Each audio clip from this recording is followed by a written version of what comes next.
നമസ്കാരം. മലയാളി വാർത്തയിലേക്ക് സ്വാഗതം. രാജ്യത്തിന്റെ പ്രധാന സേവകൻ നാളെ അനന്തപുരിയുടെ മണ്ണിൽ എത്തുകയാണ്. നാളെ രാവിലെ പ്രധാനമന്ത്രിയെ ബിജെപി പ്രവർത്തകർ വരവേൽക്കും. തുടർന്ന് രാവിലെ 10-ന് ബിജെപി സംസ്ഥാന അധ്യക്ഷൻ കെ സുരേന്ദ്രൻ നയിക്കുന്ന പദയാത്രയുടെ സമാപന സമ്മേളനം ഉദ്ഘാടനം ചെയ്യും. നരേന്ദ്രമോദിയുടെ ഈ വർഷത്തെ ആദ്യത്തെ തലസ്ഥാന സന്ദർശനം ചരിത്രമാക്കാനുള്ള തയ്യാറെടുപ്പുകളിലാണ് പാർട്ടി നേതൃത്വം. 1,00,000-ഓളം പേരാണ് സമ്മേളനത്തിൽ പങ്കെടുക്കുക. വലിയ സുരക്ഷയാണ് നഗരത്തിൽ ഒരുക്കിയിട്ടുള്ളത്. അതിനിടയിൽ പോലീസിന്റെ സ്റ്റിക്കർ പതിച്ച വാഹനത്തിൽ യാത്ര ചെയ്ത തമിഴ്നാട് സ്വദേശി ഇന്ന് പിടിയിലായിട്ടുണ്ടായിരുന്നു. എന്നാൽ ഈ പിടിയിലായിട്ടുള്ള പ്രതി നരേന്ദ്രമോദിയുടെ പരിപാടി ലക്ഷ്യമിട്ട് വന്നിട്ടുള്ളതാണോ എന്നുള്ള സംശയമാണ് സോഷ്യൽ മീഡിയയിലൂടെ ഒരു ഫേസ്ബുക്ക് പോസ്റ്റിലൂടെ ഉന്നയിച്ചിട്ടുള്ളത്. സാദിഖ് ബാഷിയെയാണ് പോലീസ് ഇന്ന് വട്ടിയൂർക്കാവിൽ നിന്ന് അറസ്റ്റ് ചെയ്തിരിക്കുന്നത്. എൻഐഎ അറസ്റ്റ് ചെയ്ത 24 മാസം ജയിലിൽ കഴിഞ്ഞ ആളാണ് പിടിയിലായ സാദിഖ് ബാഷ. സാദിഖ് ബാഷിയുടെ ഭാര്യ തിരുവനന്തപുരം സ്വദേശിയാണ്.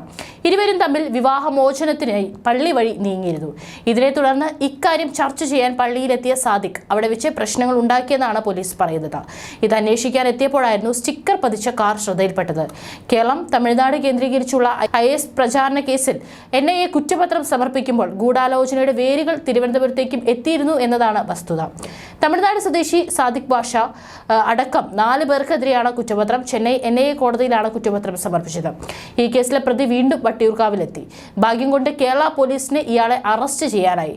2022 ഫെബ്രുവരിയിലാണ് മയിലാടുംതുറയ്ക്കടുത്തുള്ള നിഡൂരിൽ വെച്ച് സാദിഖ് ബാഷ, മുഹമ്മദ് ആഷിഖ്, ജഗ്ബർ അലി റഹ്മത്ത്, കാരക്കൽ സ്വദേശി മുഹമ്മദ് ഇർഫാൻ എന്നിവരെ തമിഴ്നാട് പോലീസ് അറസ്റ്റ് ചെയ്തത്.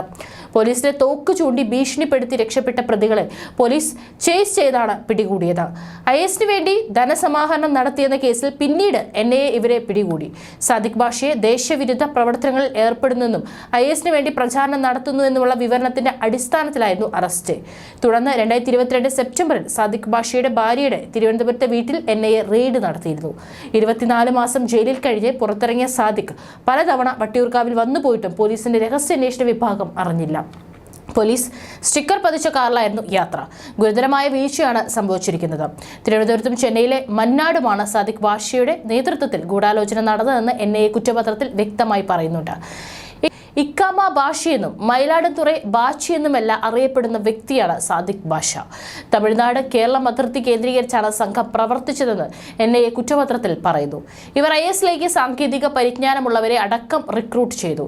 3 സംഘടനകൾ രൂപീകരിച്ച് ഇവർ IS പ്രചാരണവും നടത്തി. ശ്രീലങ്കയിലെ IS പ്രവർത്തകരുമായും സംഘം ബന്ധപ്പെട്ടെന്നും NIA കുറ്റപത്രത്തിൽ പറയുന്നു.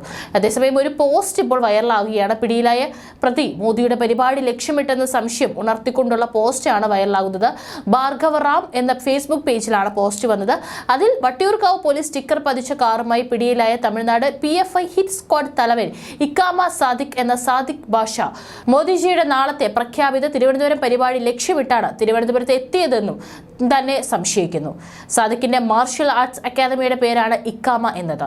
കുറെ കാലം ജയിലിലായിരുന്ന സാദിഖ് മുൻപ് സിറിയയിൽ പോകാൻ തയ്യാറായ ചെറുപ്പക്കാർക്ക് പരിശീലനം നൽകിയിട്ടുണ്ടെന്നും അറിയുന്നു. ഡോക്ടർ ഭാർഗവ റാം എന്നാണ് ഫേസ്ബുക്ക് പോസ്റ്റിൽ പറഞ്ഞിട്ടുള്ളത്. സാദിഖ് ബാഷ എന്ന ICMA സാദിഖിനെ ഉടൻ NIAക്ക് കൈമാറും.